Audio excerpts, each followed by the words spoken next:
Terima kasih karena telah mengklik video ini. Selamat datang di channel Rahman Gerung. Kali ini kita akan belajar tentang filsafat nihilisme.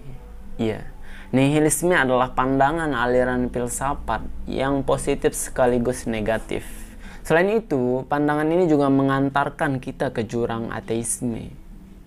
Pandangan nihilisme juga ketidakpedulian terhadap segalanya, termasuk Tuhan.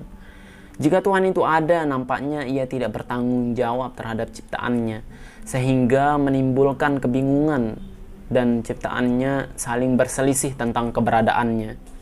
Dan pandangan filsafat ini juga mengatakan bahwa moralitas sejati itu tidak ada. Oleh karenanya, dalam arti tertentu, hidup ini tidak memiliki kebenaran, makna, ataupun tujuan. Dan tidak ada tindakan yang benar ataupun salah, baik ataupun jahat. Dan moralitas ini hanya terbentuk dengan alasan mempertahankan spesies manusia saja, atau lebih besar dari itu. Oleh karenanya, moralitas ini berubah-ubah dan berbeda-beda di setiap kondisinya. Misalnya, membunuh manusia adalah hal yang buruk, sementara membunuh ayam, membunuh sapi, membunuh kambing, dan hewan-hewan yang untuk dikonsumsi adalah hal yang baik.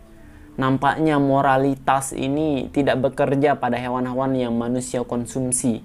Padahal hewan-hewan tadi yang disebutkan rasa sakit saat dibunuh itu tidak jauh lebih sakit ketimbang membunuh manusia juga.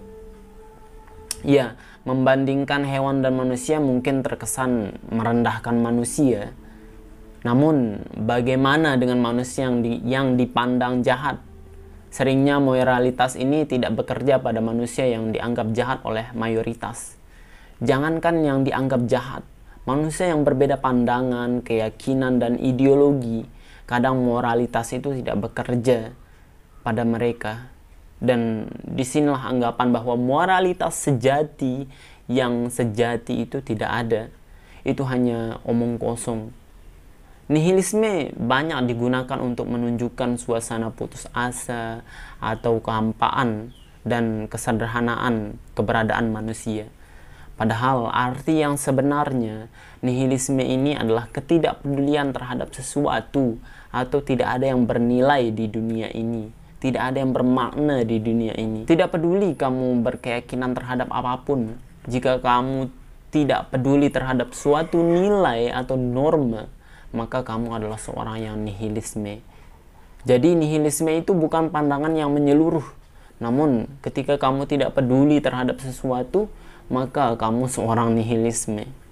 Atau menerapkan dasar-dasar dari filsafat nihilisme ini, yaitu ketidakpedulian terhadap nilai, terhadap norma, moral, atau apapun itu.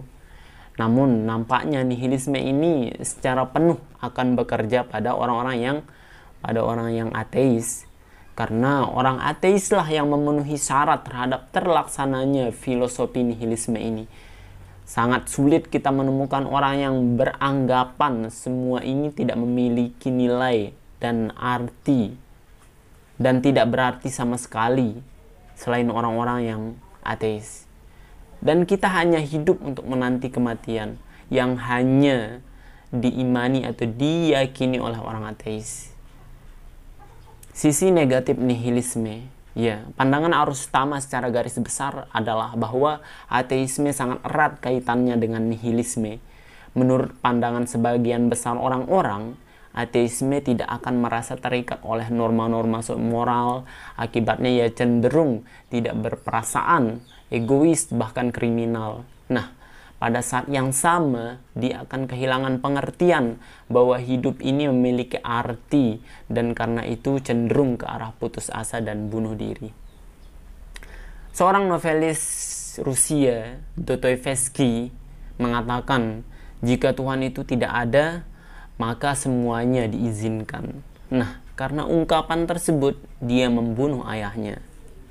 Dan bahkan jika Tuhan itu tidak ada, realitas yang paling berarti dalam hidup adalah kebebasan individu, dan ekspresi tertinggi dari kebebasan individu adalah bunuh diri. Inilah dampak buruk nihilisme menurut sebagian besar orang-orang yang padahal ya para nihilisme itu tidak peduli soal itu.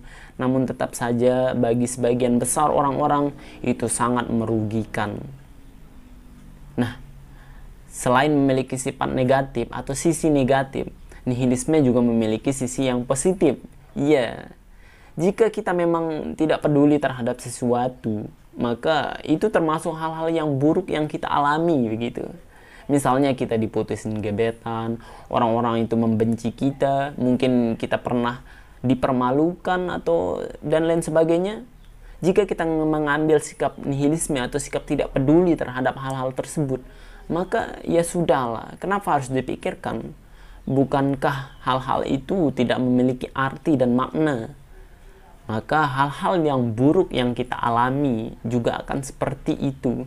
Hal-hal buruk akan terus terjadi. Para nihilisme atau para penganut nihilis tidak akan memikirkan itu.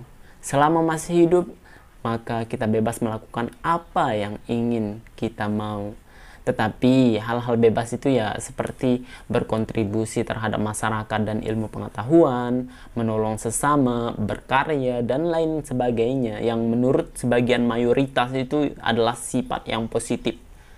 Nah, jadi seperti itu. Terima kasih telah menonton video yang sederhana ini dan sampai jumpa di lain waktu.